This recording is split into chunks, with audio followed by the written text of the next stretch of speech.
Hey, welcome back. This is another NBA lottery mock draft. My name is Bo, or Mavs Highlights on Twitter X. Thank you for clicking on this video.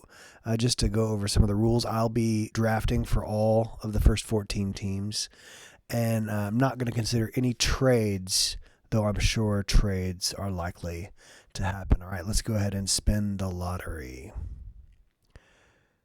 Okay, Mavs stay at 8. I love that for the Mavs. Honestly, as long as we don't go back to 10, I'm happy. 9, less happy. 8 is good. All right, so let's start this simulation. I'm going to draft for all the teams. Here we go. Washington is just going to take AJ. That's easy. Hey, maybe this will be really quick.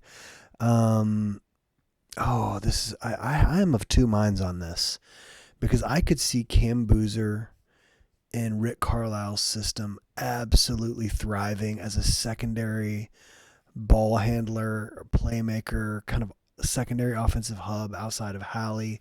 But next to Hallie, I think that Darren Peterson fit is just too good. He is going to be a legit day one 3-level scorer. He is going to be a legit day one solid. I don't know about great, but good defender. I really love his compete on the defensive end. And of course, if the Mavs had the number one picked, Darren Peterson would be my pick. So Darren Peterson is going to Indiana, and we're going to see what old Rick Carlisle can make of Darren Peterson. I bet it's a lot, actually. All right, who we got 3? We got the Brooklyn Nets going 3, and this is interesting. Do they want to go dunks and defense and flash and pizzazz, or do they want to go steady, solid, super high IQ? And not to oversimplify the differences between Caleb Wilson and Cam Boozer, but kind of from the 30,000-foot view, Caleb is flashy and exciting and going to be incredible in transition. And Cam's going to do all of those other things. He's going to do all the steady things. He's going to make threes. He's going to be solid around the basket, especially when there's not a dominating big on him. He is strong. His touch is incredible around the cup. He's going to be a great free throw shooter. He's going to be a great secondary passer. I could see Brooklyn, maybe him even leading them in assists his rookie year. I think he's a really, really good rebounder too. This is something that doesn't get talked about enough. I think the Nets just need a solid guy. And so I'm going to go Cam Boozer. That'd be really interesting to see if they would go Wilson in real life. Here we've got Memphis, and Memphis doesn't even think twice. Caleb, they're taking Caleb Wilson, the massive mammoth upside that he represents to be a awesome two-way player. He is an analytics darling, not quite the Boozer is, but he's going to make incredible impact on the defensive end. He's a work in progress on the offensive end. We know that, but he will be awesome in transition. He is a solid second or third, passer. He's never going to be an offensive engine, but he's going to bring so much that front office will like. He'll look really, really good in Memphis there. Now, Utah does not like this. They fell back to 5th. They don't get Boozer or AJ, and I love that because the Utah Jazz made a mockery of the second half of the season last year. In addition, so did the Grizzlies that picked right before and got rewarded with Wilson. But the Jazz, of course, want AJ. They would probably be okay with Boozer as a consolation prize, but they fall all the way to 5. And now they are going to get either Kingston or Keaton. One of these Ks right here. They're going to get Kingston or Keaton. They've got George, of course, there, who is a flamethrower offensive player. I think I just answered it for me. I think they need Kingston Flemings. I would not be shocked at all if they go Wagler here. I think the kind of the shine may have fallen a bit off of the Kingston Flemings rose. I mean, forever he was he was at this 5th spot. And I do think he's a good fit. He doesn't provide the same instant offensive power that Keaton Wagler does, but he's going to give that team a guy who can guard ones or twos. He's going to be a really, really solid offensive engine, and he's just going to play his absolute heart out every play. I love this kid. I love. Okay, so we're going officially.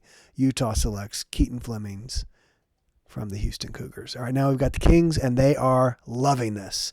They did not like falling to 6, obviously, but they get their man. And we're not even going to consider it. They are going to take Acuff. They need the splash. They need the potential of an offensive powerhouse, and Acuff is that. Even if you don't like him, like I would not take him for the Mavs practically anywhere. But offensively, he could be awesome. He could be. That chance is not just some pie in the sky idea. He really could be awesome. I wouldn't be shocked at all if he goes to Sacramento, if he wins Rookie of the Year, and Sacramento would be happy with that. Not going to be, I think, a 16-game player to the same level as some of these other guys who've gone before him, and maybe a few that come after him. But I do think he presents an awesome offensive profile. He will get destroyed on the other end of the court, and I'm not sure what he looks like in the playoffs if they don't just absolutely surround him with awesome defenders. So, but it feels like a very Kingsy pick, doesn't it? Kangs take Darius Acuff Jr. All right, now the Hawks here have Keaton Wagler just falling to them. I have normally mocked Michael Brown to them in this spot because I think he represents the better ball handler. We saw them fall apart in the playoffs without a legitimate ball handler, right? They were relying on 87-year-old CJ McCollum to kind of just carry their offense forward and get them into place, and like that just can't work. So I'm going to stick with this because I think this is a great fit. I have these two guys, Keaton and Michael, kind of about in the same tier of players, very different players. One's electric and fascinating, and a lot of lightning and pizzazz. The other one is steady Eddie, great 3-point shooter, really really cerebral.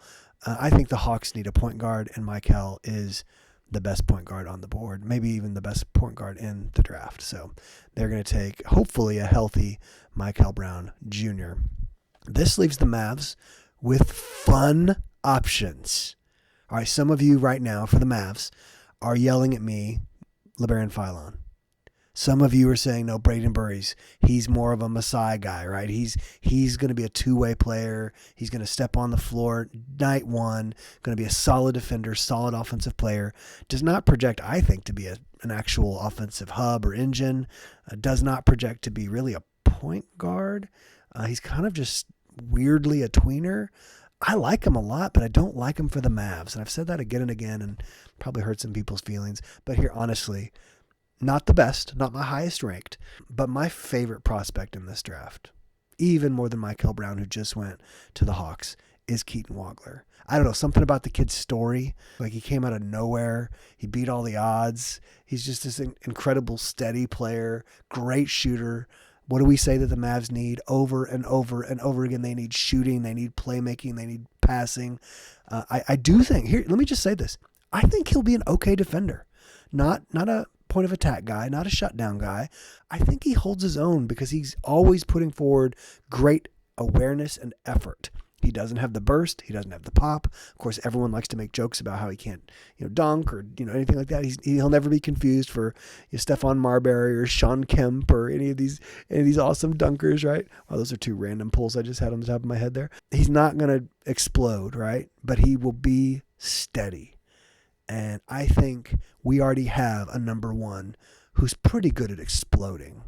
And I think if we can give him a steady guy who could pop off of picks and drill threes and be a legitimate threat immediately, night one, he will be a legitimate threat to drain open threes. And imagine all the threes that he will get that will be wide open, right? Imagine all those threes that were going to Najee or PJ that were wide open threes and getting clanked, going to Keaton Wagler, and he gets to learn under Kyrie Irving. Kyrie would take him under his wing. They obviously have radically different profiles. I think Kyrie has a lot more in common with the profile of someone like Michael. But I think Coach Kyrie would help him a lot. And so this is my favorite guy in the draft. Not my highest ranked, not the best, but he's my favorite. I love his story. So the Mavs get Keaton Wagler at 8. I don't expect it to go down like that on draft night, to be honest. But if the draft falls like this, it really could. Keaton Wagler could be sitting there. Now the Bulls are at 9, and they could choose. They have a lot of guards. They could take someone like Yaxel. They could take a point guard like LeBaron Philon. But they could surprise. This might be where Adamara goes. That would be really cool, wouldn't it?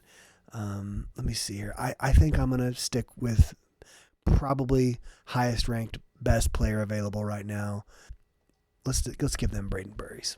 This is where I have gone Philon 10 times out of 10. If Philon is available when the Bucks pick, he goes. I love this guy. Have you watched him? Now, everybody's highlights are cool. Have you watched complete games of LeBaron Philon? He runs the offense. His teammates adore him. He's like the stereotypical, prototypical captain, leader of men. And the Alabama team took on his attitude. He's got one of those just like dog personalities. Not too little. He's like 6'3". He's got long arms. He's a good shooter. He's got an incredibly tight handle. I love this guy. And of course, as everyone has noted, if he can get back to defending like he did his freshman year, where he wasn't carrying, I think, a 30 offensive usage, which I think is understandable and it should predict well, I think we're looking at a guy who could be like that low-tier all-star type or just under an all-star, but the kind of guy who every teammate will love as he's out there knocking down shots, making plays, passing teammates open, and then Spider-Manning as he drains a three. I love LeBaron Philon. All right, now so far this board has fallen rather predictably. A lot of chalk here. I have tended to go Yaxel to the Dubs because we think, right, the Dubs are trying to win. And I think of most of the remaining prospects, Yaxel Lindenborg projects to step on the floor and be ready to help contribute to winning. Him and Mara, the teammates from Michigan there, the national champions, I really think either one of them could step on the floor and help the Dubs. Now, Steve Kerr's going to be gone. I mean, theoretically, right? So we think that the offense might change, the system might change, but crud. I'm going to go Yaxel. I think he's a good pick for a team that's not ready to fully rebuild or not ready to commit to a rebuild, but probably will in the next 2 years. And, by that point, Yaxel will, only be 26. I think he's going to be 24 his rookie year. I think Yaxel to the Dubs looks good. He will step on and be a really good defender. He can guard everybody. I mean, you watched him do it. He can guard everybody. He can probably legitimately guard 2 through 4 on most teams. And then some nights, maybe even a less challenging one. They could just throw him on there and his old octopus arms could just swallow everything up and make life miserable for a guard. All right, so we're going Yaxel Lindenborg. Nobody likes them, but here they are. The Oklahoma City Thunder. I could see them taking Jaden Quaidens here. Doesn't that just sound very Oklahoma Thundery? Doesn't that sound like Presti? Just take the guy who, if he'd been healthy, would have been a top 5 or 6 pick. And by far the best defensive big in this draft. I really like this. I really like this for Oklahoma City, and I hate how much I like it because I want them to lose and fail. Mara is cool here. Mara is cool. Swain kind of fits that defensive mentality. He would be great driving and attacking, but he doesn't hit threes. Nate Ament is just not going to go in my lottery, guys, if you're wondering. I'm just not taking Ament in the lottery, even though on draft night he may certainly go. All right, we got to shorten this thing up. The Thunder take the best defensive prospect in the draft. Then the Heat take Dalen Swain because he is a Heat culture guy through and through. And so now we're sitting here with either Mara or Steinbach for the Hornets on the final pick of the lottery. I tend to think Mara is already gone on actual draft night. I think other teams will probably value him maybe a little more highly than I do. I really like his game. I really like him. I think he's an effective 7-3 center in the NBA. I think he will be really, really good. Do the Hornets want to invest another pick in a big, or do they want to invest And maybe, I mean, Steinbach is a big, but he represents really nice scoring from the big position and awesome rebounding. And he's going to be a lot more mobile. I think Mara, I think the buzz around Mara at this point is too good to ignore. So that ends our lottery. So we've got AJ at 1, Darren at 2, Boozer at 3, Wilson at 4. The Jazz get Kingston Flemings. Oh, they're so mad. They wanted AJ so bad. Boozer would have been the consolation, but they get Kingston, and I think Kingston will be awesome there in Utah. He will work his butt off. Darius Acuff just feels like a king, doesn't he? Just feels like a king. Brown, that we've loved so much, Michael Brown, we've wanted him in Dallas. He doesn't make it to us. He goes to Atlanta, and I think that's a great fit for him, honestly. But the Mavs get Keaton Wagler. A lot of you are going to hate this. I'm prepared for it. I don't care. You put your mock out there, all right? And then we can criticize your pick for the Mavs. I love Keaton Wagler. I don't know that he's going to be a superstar or anything like that, but I think whatever his ceiling is, he's going to reach it. I think he's just that hard of a worker, that smart of a player, and he's going to step on the court day one, be an absolute flamethrower from distance, a solid passer.